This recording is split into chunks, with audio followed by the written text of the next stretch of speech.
Okay, the sex conversation. As I said before, this online dating has been very interesting, I have to say. I'm glad that I've tried it. um, the sex conversation. Now, I typically, for me, if I talk about health statuses or if I want to ask questions about their sexual histories or whatever, I'm usually having that conversation when we're video chatting. And again, everything is happening in the app. It is very risk free, or low risk. Let me just say that low risk to do everything in the app. I don't have to give out my phone number, I don't have to worry about blocking nobody. But the sex conversation. I had this one guy say to me one time, remember, we were chatting for a few days using all the right emojis. And I was like, okay, let's see how we do video chatting. Because again, I can't waste my energy and time. So we sit and we do all this chatting, this texting back and forth in the app, all of that for weeks and weeks and weeks. And then we finally get the video chatting and it's like, mm-mm. And you wasted all this time. So here we are in the video chat. We're talking, having good conversation. And this one guy says to me, well, any woman I'm with, she gonna have to understand I don't use condoms. I know he saw my facial expression because I wear things on my face a lot of times. He saw my facial expression. And I'm like saying, I don't know where they do that at, but it's not happening with me. And then he went on and on and on. And the more that he talked, the more that I realized that for him, expectations in terms of relationship, he expects to be the man, make decisions, and whatever woman he ends up with, it's like she doesn't even have she doesn't have any say so. So I'm listening at him and I'm like, so you telling me I have no say so in this? I'm just gonna have to, if we ever get to that point. I mean, I'm practicing abstinence, so let me get ready and disappoint you. That's what I was saying. And this guy went on and on about how he don't use condoms. He requires health status reports, he want to see. But whoever he's with, gonna have to understand. He don't like condoms. Condoms don't like him, and some other foolishness he was talking about. I didn't hang up on him right away. I didn't want to hang up on him right away. I wanted to keep talking to him because I really wanted to get into those thoughts. I know that's me. That's the curious side to me. And I know a lot of you was like, I would have hung up on him and kept moving. But I didn't do that. I wanted to keep talking with him. I wanted him to, I'm getting a little bit more experience here. So I wanted to, okay, we got people thinking that. Okay, we got people out there really serious about how they're not going to use condoms and nobody's going to make them use condoms. Like the woman don't have no kind of say so with her body. And I'm like, okay, I don't know where you live in that, but I'm getting ready to tell you a few things. Okay. So he went on and on. And I was like, wow, wow. And he went on and on about how he's healthy. He's not living with anything and he can prove it and all of this other stuff. And then, of course, me, I go in and I say, well, I am practicing abstinence. I'm thinking, okay, this is getting ready to shut down. He gets more excited. Oh, well, how long has it been? I'm like, wow, we perking up, huh? Because you think you're going to be the one to break this abstinence and that I'm going to be with you after you telling me you don't even use condoms. Okay, really? Let's try this one again. It was a very interesting conversation. I really can't do real talk and tell you how I handled that because then YouTube might not keep my video up. And then for some of you who are know me in a professional capacity, you'd be like, oh wow, Selena, you said that? Yes, I did. I said what I said. Yes, I did. And then I went ahead and shut that down and kept on moving. You have to be prepared for that. You're going to hear some stuff. If you're doing this online dating, you're going to hear some stuff. People are very comfortable video chatting. They're comfortable with texting and hiding behind these screens and stuff. But the good thing about it is I knew where he was at. So that's why I didn't shut him down right away. I didn't shut him down right away. And I'm saying, you're an educated person. Got graduate education, professional job. So you say so. I have no way to verify this. I have to take it kind of for what it's worth. And I'm saying, in this day and age, you telling me you don't use condoms. Okay. Really? So you gotta ask these questions. That's what I'm trying to impress upon you. Don't be afraid to ask these questions, and you have to ask. And for me, what it kind of looked like when I ask those questions, I just, depending on where the conversation is going, we go from the north, the south, the east, and the west, and we go back to the west and go back up to the north. I just kind of flow with the conversation.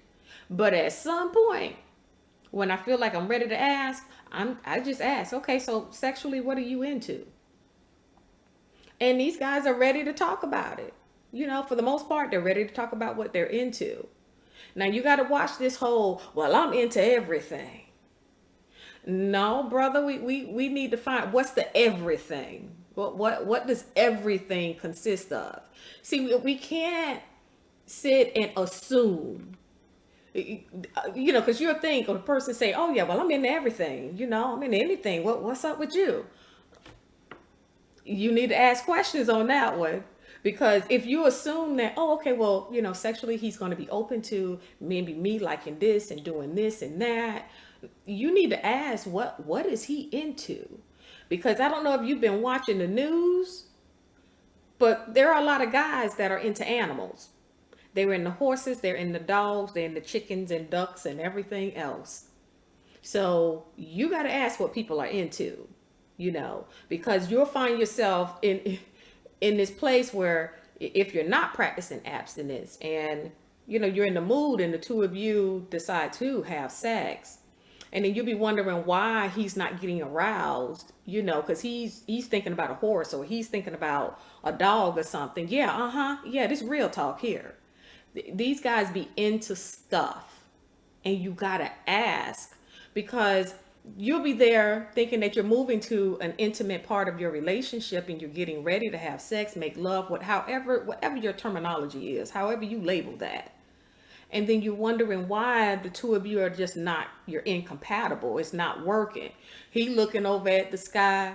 He looking at a picture with a horse in it. He looking at, and you wonder why he can't, really get aroused and get in that place, because he's into some other stuff that you're not into. And then you'll walk away thinking that there's something wrong with you. Like you with this guy and you can't please him.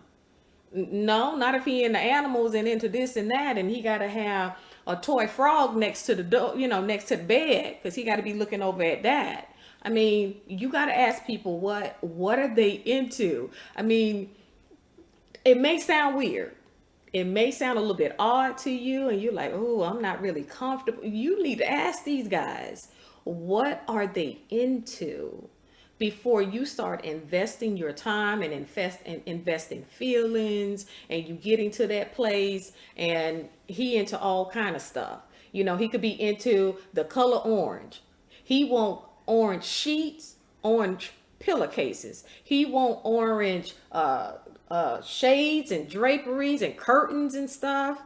But what if you looking at orange reminds you of some kind of trauma that you have experienced back in your childhood? So if you with a guy that's saying, oh, he just loved the orange, and any woman he's with got to be wearing orange, she need to have orange lingerie on, and he need to have orange silk sheets and all of this kind of stuff, but the color orange takes you back to when you were traumatized, you're not going to be compatible sexually. No matter how handsome he is, no matter how much you get along and all of this stuff, if he's into something that you're not into, you're going to have an issue when it comes to intimacy, when it comes to you two coming together and having sex. So it's best now to have that conversation. Hey, what you into? Okay, everything. Tell me what everything is. And then if they want to act like they don't know, hey, I go through the whole list. Are you into animals? Hey, that's a big thing. People be into chickens. have farms and they going over doing stuff. That's abusing animals, because no animal can give you consent. So you got to ask about this stuff. I know it may sound far-fetched, but hey, the world we're living in, people been doing this a long time. It's just now technology and cameras, and people are installing security systems, and people getting caught on TV. I mean, on the camera, they're being recorded. And I'm okay with that. That's abusing animals. But you have to find out what it is that he's into. So you hook up with somebody who they don't want to have vaginal sex. They only into, anal. But you're not into anal. Now, we're not talking about anal sometimes. He won't anal every time. You got to ask these questions. Or you end up with this guy and all he want to do is oral sex. He ain't even interested in penetration at all. Never. But you are.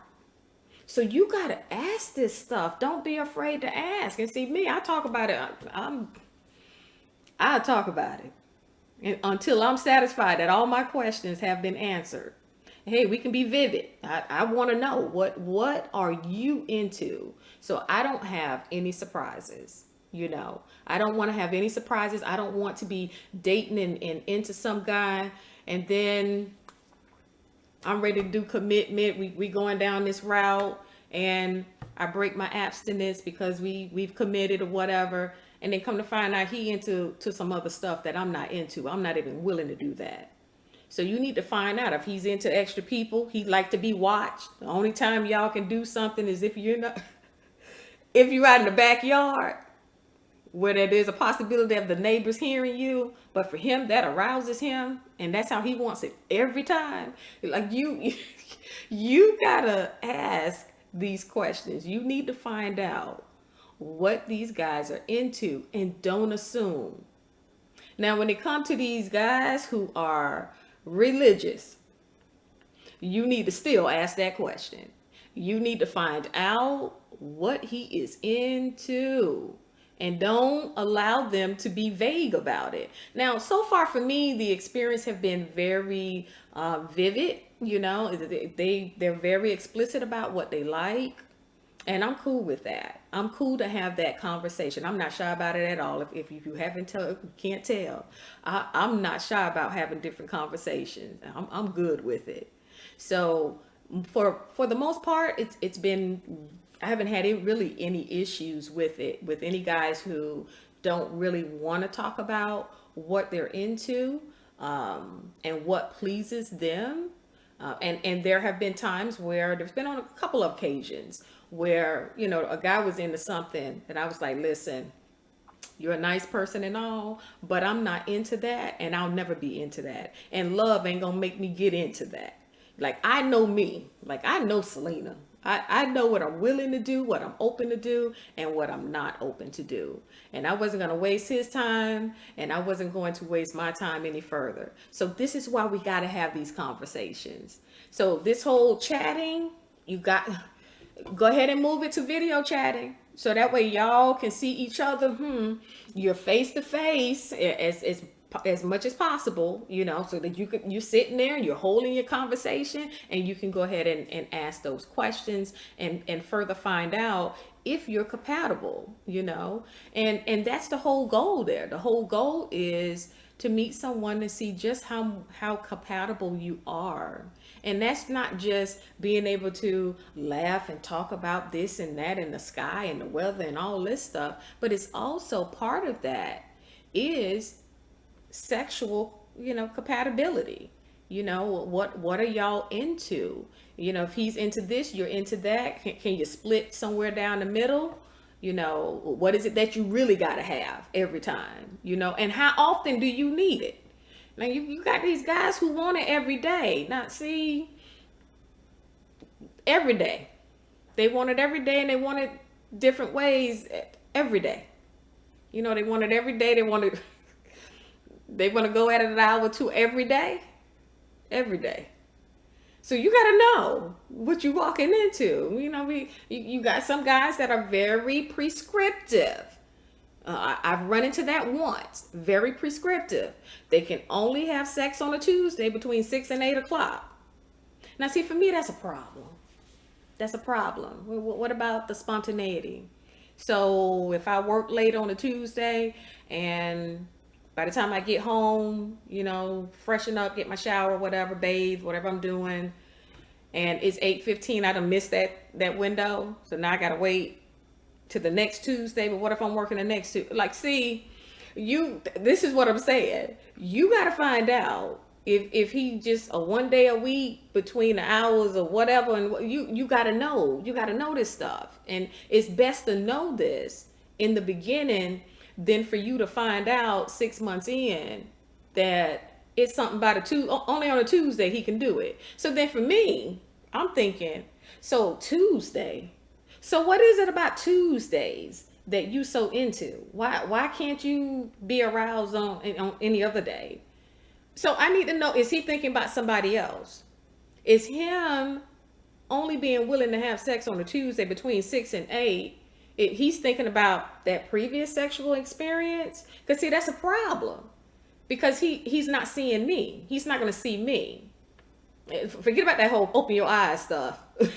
If he can only do it on a certain day, why? Why Tuesday between 6 and 8? Who are you thinking about? Because you ain't thinking about me, So you got to find out this stuff. And then if it's not something that you're into, something you can't do, go ahead and shut that down and say something like, I say something like, okay, well, it was nice meeting you. It was nice chatting and talking with you. I wish you the best on your journey to finding love. Take care. Done. I move on to the next person. So again, don't be afraid to have these conversations, because it's important for you to have it.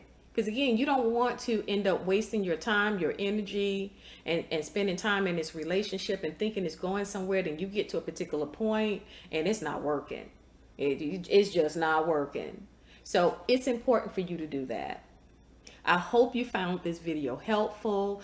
If you know someone who is thinking about online dating, please share this video with them and subscribe. I have more stories to bring you, more experiences. But I have to say, even with some of the odd stuff that happens here and there, the experience has been good so far.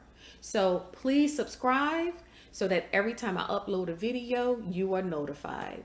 Thanks again for watching, and until the next time, please take care of yourself.